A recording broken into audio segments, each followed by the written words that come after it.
We were real busy, probably more than anything, running this Go Kart track in the back. That started actually before I was chief. That started about in, I don't know, 1980, something like that.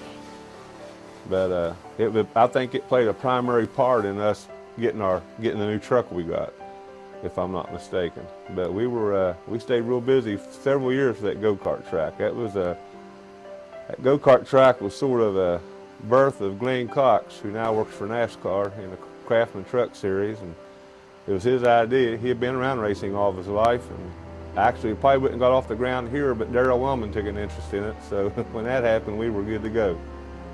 But that was probably the biggest things during my time, especially my last 2 years as chief, because I left shortly after my time was up as chief. You know, when I first got in the fire department, we done a horse show once a year. I only got to do about 2 of those, because right after that we started the go-kart racing. And every fall made apple butter. That was a lot of work, and a lot of the senior people come in 2 or 3 days before and peeled apples, and the women brought food down and covered dishes and cooked, and it was a lot of work. It made some money, but at the same time, it meant a lot as far as people coming together. I mean, I don't know if people even do that anymore. I don't know if you all do the apple butter thing or whatnot, but it just seemed like a very, very special time. They took a portable pump to the creek, and they had to find a chain or rope to tie the pump because the creek bank obviously was at a bank. He grabbed a chain that was on a clothesline and started over the hill with it, and didn't realize he got halfway over the hill there was a little poodle attached to the other end of it. I was out here total about 11 years, and without a doubt probably the best 11 years of my life being involved in this, because I worked some on the Reserve Police Department years ago before I came here, and worked Cabell County about 6 or 7 years altogether as a paramedic, but nothing compares to out here. You know, the whole place always just seemed like family. I mean, we would come down here and sit outside at night times and talk.